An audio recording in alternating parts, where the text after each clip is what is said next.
Hi friends, welcome back to my channel. ಹೇಗಿದ್ರೆ ಎಲ್ಲರೂ hope ಎಲ್ಲರೂ ಚೆನ್ನಾಗಿದ್ದೀರಾ ಅಂತ ಭಾವಿಸ್ತಾ ಇವತ್ತಿನ ವಿಡಿಯೋನ ಸ್ಟಾರ್ಟ್ ಮಾಡೋಣ. ಹಿರಿಯ ನಾಗರಿಕರಿಗೆ ಸರ್ಕಾರದಿಂದ ಮತ್ತೆ ಒಂದು ಭರ್ಜರಿ ಸಿಹಿ ಸುದ್ದಿ ಬರಲಿದೆ ಅಂತಾನೆ ಹೇಳಬಹುದು. ಕೇಂದ್ರ ಸರ್ಕಾರದ ಬಜೆಟ್ ಮಂಡನೆ ಇನ್ನೇನು ಫೆಬ್ರವರಿ ತಿಂಗಳಲ್ಲಿ ಹೊರಡಿಸುತ್ತಾರೆ. ಅಂತಹ ಸಂದರ್ಭದಲ್ಲಿ ಈಗಿನ ಎಲ್ಲ ಬೆಲೆ ಏರಿಕೆಯ ಜೀವನದಲ್ಲಿ ಹಿರಿಯ ನಾಗರಿಕರಿಗೆ ಜೀವನ ನಡೆಸಲು ತುಂಬಾ ಕಷ್ಟ ಆಗ್ತಾ ಇದೆ.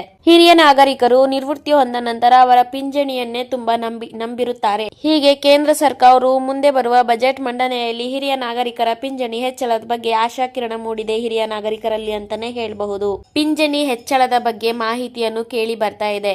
2026 ಕೇಂದ್ರ ಮತ್ತು ರಾಜ್ಯ ಬಜೆಟ್ಗಳಲ್ಲಿ ಹಿರಿಯ ನಾಗರಿಕರಿಗೆ ಅಂದರೆ ಸೀನಿಯರ್ ಸಿಟಿಜನ್ ಸಂಬಂಧಿಸಿದಂತೆ ಹಲವು ಮಹತ್ವದ ನಿರೀಕ್ಷೆಗಳು ಮತ್ತು ಘೋಷಣೆಗಳು ಮಾಡಲು ಮುಂದಾಗಿದೆ ಕೇಂದ್ರ ಸರ್ಕಾರ. ಹಿರಿಯ ನಾಗರಿಕರ ಸೀನಿಯರ್ ಸಿಟಿಜನ್ ಮಾಸಿಕ ಪಿಂಚಣಿ ಹೆಚ್ಚಳದ ಬಗ್ಗೆ ನೋಡೋದಾದ್ರೆ, ಹಲವು ವರದಿಗಳ ಪ್ರಕಾರ ಹಿರಿಯ ನಾಗರಿಕರ ಕನಿಷ್ಠ ಮಾಸಿಕ ಪಿಂಚಣಿಯನ್ನು ಹೆಚ್ಚಿಸಲು ಸರ್ಕಾರ ಗಂಭೀರವಾಗಿ ಪರಿಗಣಿಸುತ್ತಿದೆ. ಹಿರಿಯ ನಾಗರಿಕರಿಗೆ EPS 95 ಪಿಂಚಣಿ ಮೂಲಕ ಪ್ರಸ್ತುತ ಇರುವ ಕನಿಷ್ಠ ಪಿಂಚಣಿಯನ್ನು 7,500 ರೂಪಾಯಿ ಕೊಡಲಾಗಿರುತ್ತದೆ.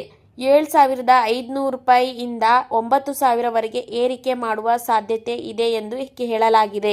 ಕರ್ನಾಟಕ ರಾಜ್ಯ ಸರ್ಕಾರದ ವೃದ್ಧಾಪ್ಯ ವೇತನವನ್ನು ಓಲ್ಡ್ ಏಜ್ ಪೆನ್ಷನ್ ಹಂತವಾಗಿ ಹೆಚ್ಚಿಸಲು ಯೋಚಿಸುತ್ತಿದ್ದು, ಇದನ್ನು 2,000ಕ್ಕೆ ಏರಿಸುವ ಬೇಡಿಕೆ ಸರ್ಕಾರದ ಮುಂದಿದೆ. ಆಯುಷ್ಮಾನ್ ಭಾರತ್ ವಿಸ್ತರಣೆಯಲ್ಲಿ 70 ವರ್ಷ ಮೇಲ್ಪಟ್ಟ ಎಲ್ಲಾ ಹಿರಿಯ ನಾಗರಿಕರಿಗೆ ಉಚಿತ ಆರೋಗ್ಯ ವಿಮೆ ಸೌಲಭ್ಯಗಳನ್ನು ಇನ್ನಷ್ಟು ಬಲಪಡಿಸಲು ಕ್ರಮ ಕೈಗೊಳ್ಳಲಾಗುತ್ತಿದೆ. ಉಚಿತ ಆರೋಗ್ಯ ತಪಾಸಣೆಗೆ 65 ವರ್ಷ ಮೇಲ್ಪಟ್ಟವರಿಗೆ ಸರ್ಕಾರಿ ಆಸ್ಪತ್ರೆಯಲ್ಲಿ ಉಚಿತ ಆರೋಗ್ಯ ತಪಾಸಣೆ ಮತ್ತು ಔಷಧಿಗಳ ಮೇಲೆ ಹೆಚ್ಚಿನ ರಿಯಾಯಿತಿ ನೀಡುವ ಯೋಜನೆ ಇದೆ. ಹಿರಿಯ ನಾಗರಿಕರ ತೆರಿಗೆ ವಿನಾಯಿತಿ ಬಗ್ಗೆ ನೋಡೋದಾದ್ರೆ, 2026 ಬಜೆಟ್ನಲ್ಲಿ ಹಿರಿಯ ನಾಗರಿಕರಿಗೆ ಆದಾಯ ತೆರಿಗೆ ವಿನಾಯಿತಿ ಮಿತಿಯನ್ನು ಹೆಚ್ಚಿಸುವ ನಿರೀಕ್ಷೆ ಇದೆ. ವೈದ್ಯಕೀಯ ವಿಮೆ ಪ್ರೀಮಿಯಂ ಮೇಲಿನ ತೆರಿಗೆ ಕಡಿತ ಮಿತಿಯನ್ನು ಹೆಚ್ಚಿಸುವ ಸಾಧ್ಯತೆ ಇದೆ. ಇದರಿಂದ ಹಿರಿಯ ನಾಗರಿಕ ಹಣಕಾಸಿನಲ್ಲಿ ಉಳಿತಾಯವಾಗಲಿದೆ.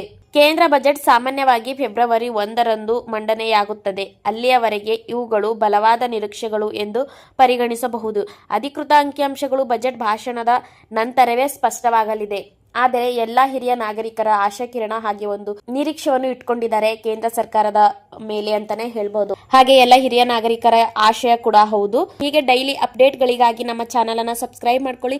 ಅತಿ ಹೆಚ್ಚಿನ ಮಾಹಿತಿಗಳು ಆಗಾಗ ತಮಗೆ ತಿಳಿಸ್ತಾನೆ ಹೋಗ್ತೀವಿ. ವಿಡಿಯೋ ಕೊನೆವರೆಗೂ ನೋಡೋದಕ್ಕೆ ತಮ್ಮೆಲ್ಲರಿಗೂ thank you so much friends.